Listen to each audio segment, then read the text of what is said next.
Topik yang akan kita bincangkan pada hari ini iaitu banding-membanding. Dan sebelum kita mulakan perbincangan kita, saya nak baca salah satu komen oleh rakan kita di Facebook yang saya kira sangat-sangat sesuai untuk topik kita. Dari Fatihah Mansur yang kata, maaf jika kata-kata saya kurang sedap, tapi inilah sikap orang kita yang suka membanding-bandingkan kita dengan orang lain.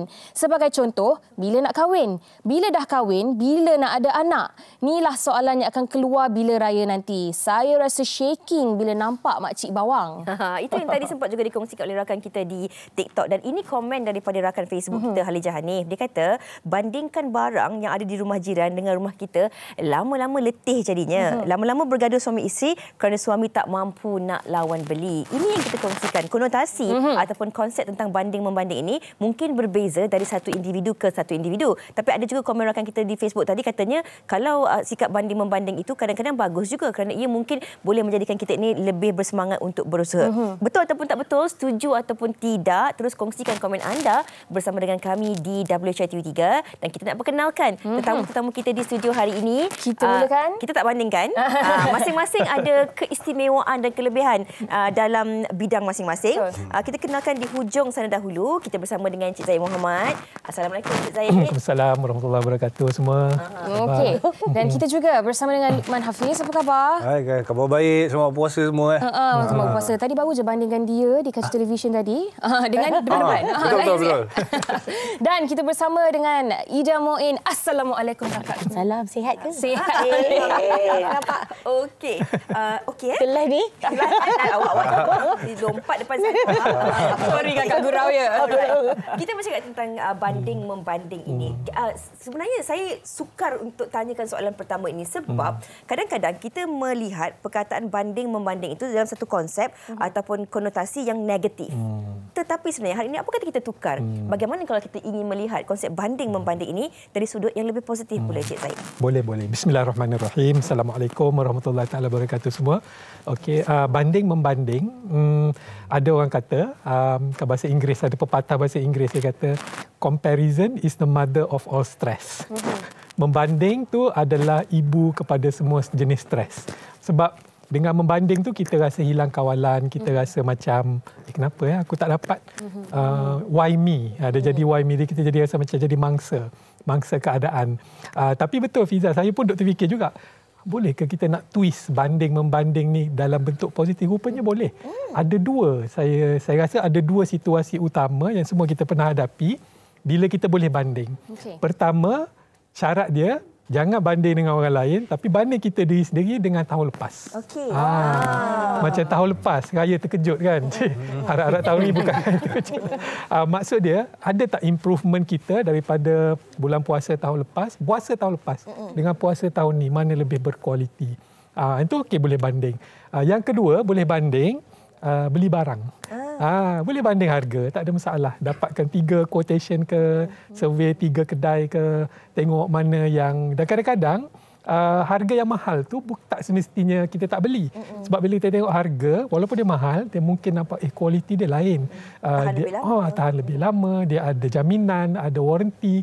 Mungkin kita beli yang lebih mahal, tapi kita akan rasa tak rugi kita beli itu. Sama juga dengan membanding secara positif ni, kita rasa macam okey, tapi janganlah sekali-kali kita banding dengan orang lain. Okey, itu dari sudut pandang yang lebih positif. Okey, tetapi saya nak tanya kepada Kak Ida, ya Allah, teruknya dia punya berfikir tu. Tengah fikir ni. Nampak mana banding ni? Dia macam Memang ada soal banyak. Memang dah intelektual. Bila buat macam tu nampak lebih lagi. Kau jawab dulu. Tak apa. Bagi. Dia pas.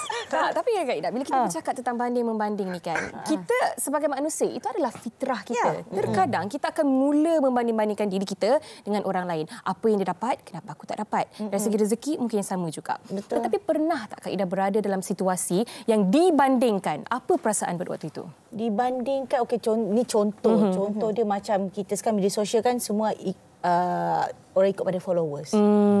Follower dia banyak. Kenapa followers I macam ni? Like dia banyak, like I macam ni. Sebab apa? Kita bekerja pun berpandukan itu juga sekarang ni. Jadi bila ada membuat pertikaian itu, kadang-kadang kita berfikir hanya kerana followers ramai, tapi bakat diketepikan.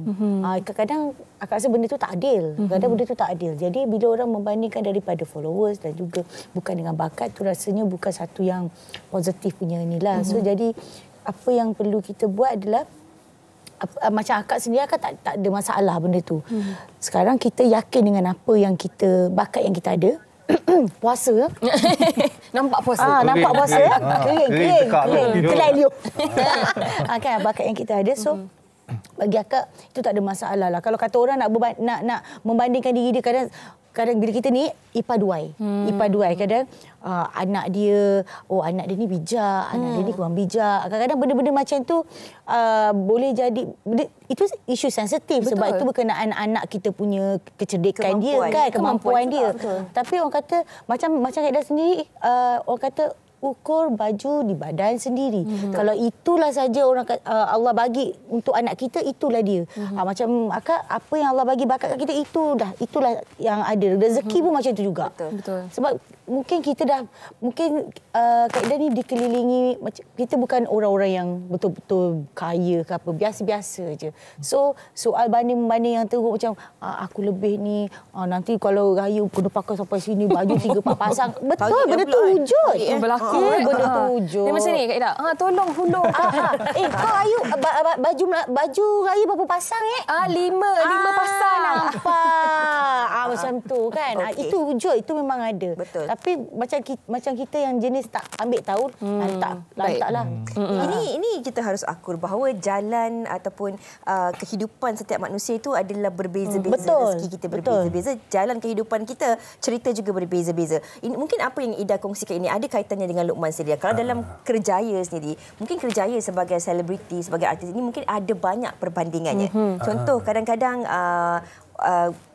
individu itu berbakat tapi akan dibandingkan, tapi hero ni badan dia lebih macam ni, yang ini lebih macam ni, kemampuannya lebih begini dan begini. Tetapi selain daripada konteks pekerjaan itu juga sebagai individu, kebiasaan je lah, musim raya, hari tak raya. Kalau belum kahwin nak tanya bila nak kahwin. Kalau dah kahwin anak seorang tanya bila nak anak nombor 2. Senyum kan? Tapi katalah dah berpisah dah, tanya bila nak kahwin lagi. Bila nak kahwin lagi? Mulut orang ni kadang-kadang dia tak boleh nak tutup. Ini perbandingan sebenarnya. Kadang-kadang individu tu dia tak ada masalah pun. Betul. Tapi orang yang sibuk, ramai yang gelak kat depan tu. So macam mana tu Luqman? Macam saya. Okey. Kalau saya lah. Saya mungkin konteks pembanding-banding ni kita dah discuss banyak kan. Abang pun sebut, akak pun nak sebut kan. Kalau saya nak highlightkan satu benda mungkin lain sikit, which is macam ni kita nak bahagiakan diri kita sendiri. Sebab betul. Dari sudut lain lah. Apa yang pengalaman saya lah. So saya hari tu pergi tengok satu movie dengan adik saya. So saya sampai tu saya nampak dia seorang tengah tengok movie, bukan tengah tunggulah makan popcorn seorang. Tapi dia senyum je. So waktu tu saya cakap dengan adik saya, kesian dia seorang mungkin tak ada orang teman dia lah. Pasal dia tak ajak kawan-kawan dia. Ada benda tu. Tapi kita tak kisah sangat, kita tengok movie. Dan movie tu saya recommend orang tengok lah. Sebab movie tu tajuk dia Paper Town. Paper Town ni dia ajar macam kalau kita tak boleh bahagiakan orang, macam ni kita nak kalau kita tak boleh bahagiakan diri kita, macam mana kita nak bahagiakan orang? Self-love. So bila saya keluar tu, saya impress dengan orang yang boleh tengok seorang, boleh buat apa pun dia seorang. Sebab dia dah ada happiness tu dalam diri dia. Dia boleh buat je apa yang dia nak buat. So bila kita dah ada happiness dalam diri kita tak rasa pun nak banding, nak tengok orang lain. Kita tak rasa nak envy dengan orang lain. Sebab happiness tu dah ada kat diri kita. Macam tu lah. So lepas ni boleh tengok movie seorang-seorang lah.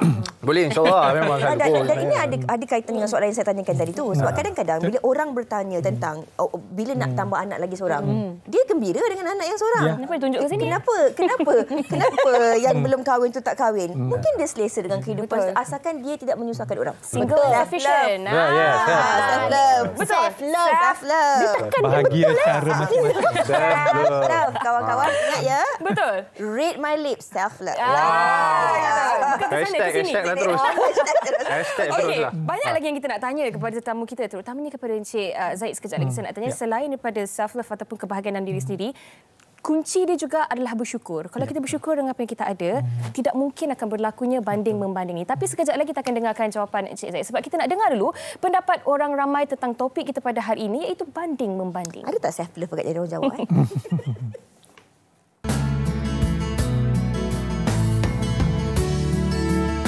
Okey, bagi Azim, kita tak perlu pun nak bandingkan diri kita dengan orang lain. Sebab apa yang ada kat kita tu, kita kena bersyukur. Mungkin dekat dia lebih, itu maknanya itu rezeki dia, bukan rezeki kita. And apa-apa pun, jadi diri sendiri je. Saya sebenarnya tidak setujulah untuk membanding-bandingkan diri kita dengan orang lain. Okey, macam saya selalu cakap kat diri saya, kita ada takdir yang berbeza-beza. Kalau contoh orang ni nak 4 baju. Kita ada 1 je baju. Kita kena syukur sebab mungkin baju dia lebih. Mungkin kita lebih dekat makan ke kan? Kita lebih waktu tidur ke, waktu bersama family ke. Jangan pernah membanding-bandingkan. Hargai diri anda sendiri supaya kita akan sentiasa rasa cukup dan bersyukur. Itu merupakan salah satu toxic traits yang ada pada diri sendiri. Di mana, kalau boleh aku nak jadi macam dia. Sejujurnya, orang yang berjaya tu, dia tak ada rasa macam nak jadi macam siapa-siapa. Dia nak jadi macam dia. Be yourself, don't compare. Sebab kesudahannya, kita akan menyakiti diri sendiri sebab kita mengharap kita jadi macam orang lain. Okey, pada I tak okey lah sebab masing-masing ada bajet masing-masing dan ada juga idea masing-masing kan. To me kalau orang yang macam ni I akan stay away sebab kita takut terikut-ikut dia, takut terikut bersaing juga. Jadi macam tak sihat lah. Jadi takut and kawan-kawan lain pun takut terasa ke apa kan. Itu dia. Saya suka juga pendapat rakan-rakan kita itu yang mengatakan bahawa kadang-kadang setiap orang itu ada kemampuan dia masing-masing. Kalau kita kerap banding-membanding, tapi kadang-kadang kita terlupa kan apa yang kita ada ni, kita kurang bersyukur. Betul. Tapi sebenarnya apa yang kita ada ni diinginkan oleh orang lain. Dia teringin nak ada kehidupan macam kita. Teringin nak pakai baju cantik macam kita. Teringin nak pandu kereta yang kita bawa. Teringin nak makan bersama keluarga dan sebagainya. Yang pastinya setiap daripada kita ini ada kelebihan dan juga kekurangan masing-masing. Teringin yang lain tu okey, tapi jangan dia teringin nak suami kita. Itu betul. Okey, baik. Cari apa tu kau? Cari buku nak balik. Geram. Bertenang, buat bertenang. Okey.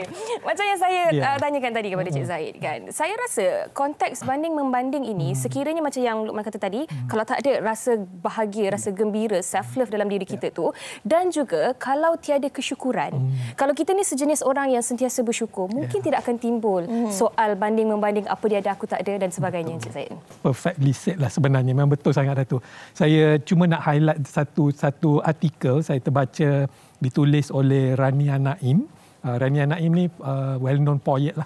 Dia Muslim tapi ditulis bahasa Inggeris.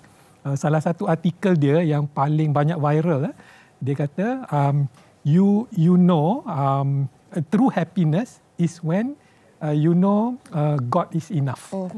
Dia kata kebahagiaan sejati sebenar apabila kita sedar bahawa Tuhan tu cukup untuk kita. Hasbunallah wa ni'mal wakil. Maksud dia, habis segala perbandingan sebab cerita hidup kita ni Allah dah tentukan. Betul. Dan clue dia ialah ibu jari kita. Ibu jari kita, malah setiap jari kita ni unik. Kan? Berbeza-beza. Dah ada berapa puluh bilion orang di dunia, Allah Maha Bijaksana, dia boleh pusing benda kecil dekat jari kita. Dia boleh pusing urat tu. Tak ada dua orang yang sama. Jadi kalau kat situ pun clue dah Allah dah bagi. Buat apa kau nak banding dengan orang lain? You have your own story. Allah akan jaga kita mengikut acuan kita. Tapi saya tertarik dengan Fiza sebut tadi. Kita ada hawa nafsu. Dan hawa nafsu lah kita kena yang buat kita nak membanding dengan orang lain. Iblis duk cucuk kita kan. Dia tengok dia tu baru beli fridge baru. Kan? Fridge nak raya kan. Semalam petang lori sampai rumah. Betul. Beli apa tu Cik Kia? Isteri beli fridge baru, suami beli kereta baru. Jiran menggigil. Berbanding laki bini. Ada satu cerita, seorang suami, isteri dia beli fridge baru, dia ajak jiran-jiran dia pergi makan minum petang lah kononnya. Lepas tu tunjuk fridge dia boleh buka dua side. Boleh buka dua-dua side. Yang lain balik marah kat suami. Bang, kenapa fridge kita boleh buka sebelah je? Kan, tak boleh buka sebelah ni. Menunjukkan betul yang Yaina cakap, tak bersyukur. Sebelum ni fridge tu okey je. Tak ada masalah kan.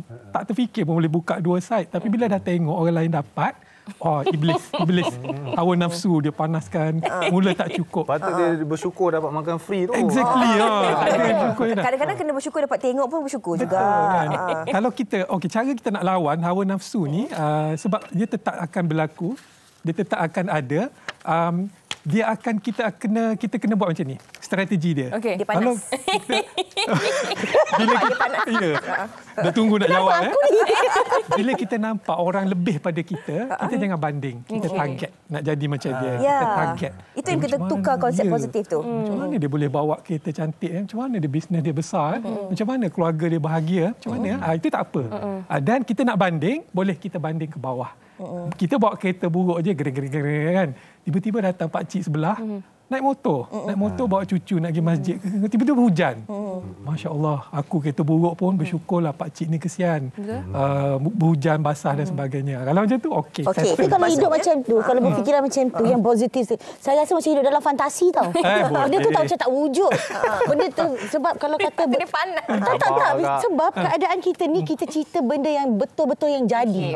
Kan, kalau kita baca dekat dalam orang kata media sosial pun, macam tu juga. Ada juga ayat, kenapalah laki aku selalu masakkan untuk kita ni. Kenapa suami kita tak macam ni? Benda tu wujud keadaan berbanding. Bersyukur hawa nafsu lah tu. Tapi kadang-kadang saya setuju apa yang Cik Zaid katakan. Kita kalau nak membandingkan diri kita tak boleh bandingkan dengan orang yang lebih daripada kita. Kita kena banding dengan orang yang lebih kurang. Yang lebih tu kita jadikan dia sebagai sumber inspirasi untuk kita keluar daripada zon keselesaan kita. Dan saya fikir faktor umur juga memainkan peranan. Kadang-kadang kematangan itu mendewasakan kita. Mungkin di awal usia kita, masa kita kecil, remaja ataupun di awal usia tu, kita mungkin sentiasa ada rasa begitu. Nak itu, nak ini, tak cukup itu, tak cukup ini. Bila kita semakin matang, kita lebih melihat kehidupan ini dalam konteks yang berbeza. Kita kalau dulu mungkin balik kerja kita nak pergi lepak. Tapi bila umur meningkat ataupun kadang-kadang bukan sebab umur pun, kematangan diri sendiri. Kita merasakan bahawa konteks kehidupan aku ada lebih begini. Awal mula saya ingin masa lebih dengan keluarga berbanding dengan rakan-rakan. Tetapi kita ini ada cerminan kepada anak-anak kita ataupun ahli keluarga kita ataupun insan-insan yang dekat dengan kita. Kadang-kadang bukan faktor umur dewasa je yang kita membandingkan ni. Ibu bapa daripada anak kecil-kecil dia yang contoh. Anak-anak tak tahu jenama. Anak-anak tak tahu tentang perkara-perkara yang tak sepatutnya. Daripada sekolah tadika, anak awak tadika apa? Tadika A. Anak awak tadika apa? Tadika biasa. Branding. Perbandingan. Anak awak tak pergi tuition ke? Anak awak tak pergi kelas tarian ke? Itu juga perbandingan yang sebenarnya kita secara tak langsung kita mendidik budaya tu anak kita. Yang stres apa anak-anak tau. Sebab mak bapak yang cuba compete benda tu kan. Lumah nak komen tak sikit? Kalau saya nak tekankan lagi satu benda adalah kenapa orang tua-tua kita dulu suruh bagi tahu kita belajar tinggi-tinggi. Sebab bagi saya belajar tinggi ni bukan saja untuk dapat kerja bagus, bukan saja untuk dapat duit yang bagus, tapi untuk ada critical thinking, which is kita belajar self leadership, critical thinking, survival skills. Sebab benda tu yang mengajar kita jadi human. Bila kita besar, kita tak rasa macam kita nak banding-banding dengan orang sebab kita dah cukup bijak. Untuk aku rasa tak perlu nak banding. Dan bila kita cukup bijak, kita akan pilih orang-orang yang bagus di sekeliling kita. Kita akan pilih influencer yang mana kita nak ikut. So bila ada influencer cerita pasal work from home, benda yang atau work life balance, yang benda yang bagi saya memang pendapat dia tapi tak ilmiah, tak bagi kesan yang bagus kepada orang, kenapa kita nak kena ikut dia lagi? Kita biar dengan pendapat dia tapi kita stand dengan kita punya kekuatan sendiri. Saya setuju. Baguslah. Apa yang kita nak? Akak dah follow belum? Dah follow belum? Apa follow? Follow lah. Apa Instagram dia? Cakap macam motivator dah. Oi. Jodoh tanya. Jodoh tanya.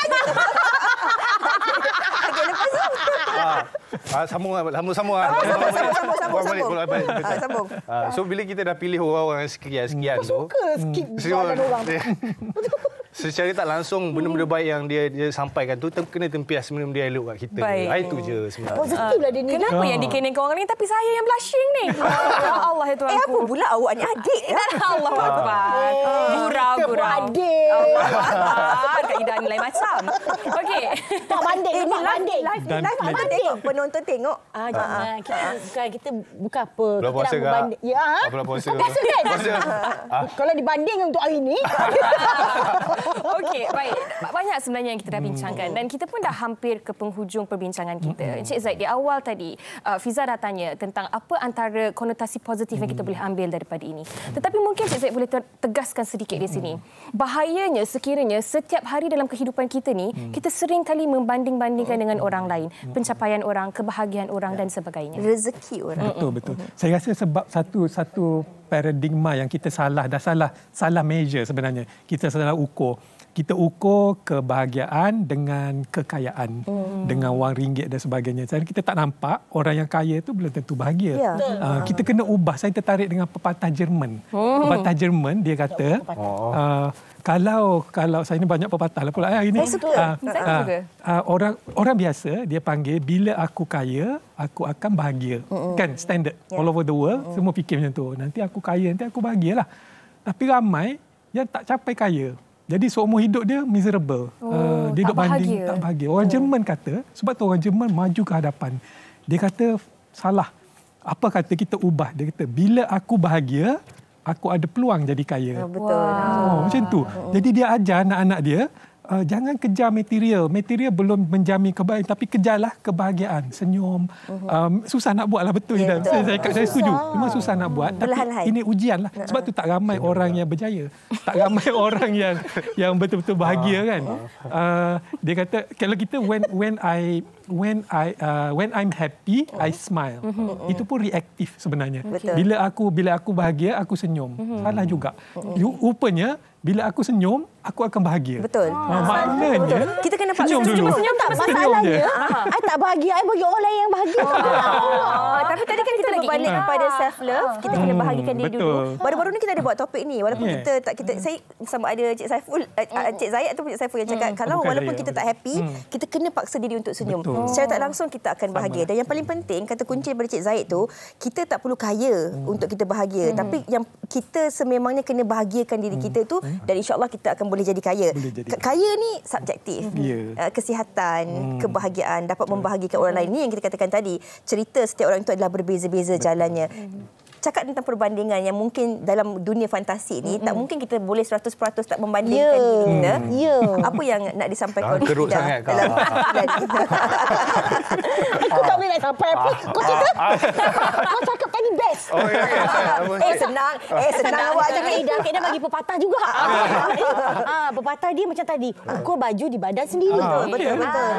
Saya setuju yang walaupun kita rasa macam muram, kita kena paksa diri untuk bahagia. Tapi saya rasa dalam fasa hidup ni, kita kena acknowledge juga kadang-kadang yang kita rasa memang ni fasa ni kita tengah bersedih. Kita kenal fasa tu.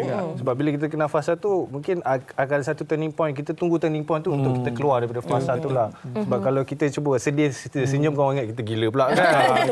Agak-agaklah balance. Ya, bekerja dalam bidang kita ni sebagai seorang artis, selebriti. Kadang-kadang memang pagi-pagi kita sedih, kita apa yang kita emosi kita itu kita simpan. Di depan orang tu kita cuba untuk menggembirakan, untuk menceritakan tentang supaya kita tak mempengaruhi mood orang lain. Jadi itu juga perkara-perkara yang secara tak langsung kita dapat membahagiakan diri kita. Jadi bagaimana kita melihat secara kesimpulannya, secara ringkas je lah. Banding-membanding ini. Kalau saya boleh simpulkan sebagai banding-membanding ni satu aktiviti yang merosakkan lah. Kalau nak banding juga, kita raikan peningkatan. Bila kita meningkat, sikit kita celebrate. Jangan tunggu result. Katalah pelakon artis kan. Dia nak tunggu dapat Oscar award baru dia nak happy. Lambatlah. Sebaliknya, kalau dia dah improve performance dia daripada satu kerja, next job improve. Sama macam saya jugalah. Kalau saya buat program, next job better. Tak perfect lagi, tak sempurna lagi, tapi saya kena celebrate. Betul. You back apa ni? Dan reward yourself. Reward yourself agak-agaklah, janganlah terus pokai lepas tu pun cari pasal lah pula. Agak-agak reward. Maksudnya kita banding dengan diri kita sendiri je lah. Betul. Biarlah orang lain. Saya kira macam yang Cik Zaid katakan tadi, boleh untuk kita bandingkan dalam dua aspek tadi, iaitu kalau kita nak bandingkan harga, nak beli barang, cari yang terbaik, dan juga bandingkan diri kita dengan diri kita yang sebelum ini. Dan satu lagi Fiza, saya teringat Ustaz Azam Al-Kankari pernah sebut, kalau kita nak bandingkan juga adalah dalam ibadah. Kalau kita lihat orang itu ibadahnya lebih banyak, terutama sekali dalam bulan Ramadan ni kan. Apa kata kalau kita lihat dia memecut dalam 10 malam terakhir ini untuk mengejar pahala, kita pun boleh untuk bandingkan diri kita, ibadah yang kita lakukan dengan orang itu, supaya kita pun akan menambahkan ibadah kita. Itu kita kena lihat dari sudut konteks yang positif. Ini yang semuanya berbalik kepada konteks yang positif, insya-Allah.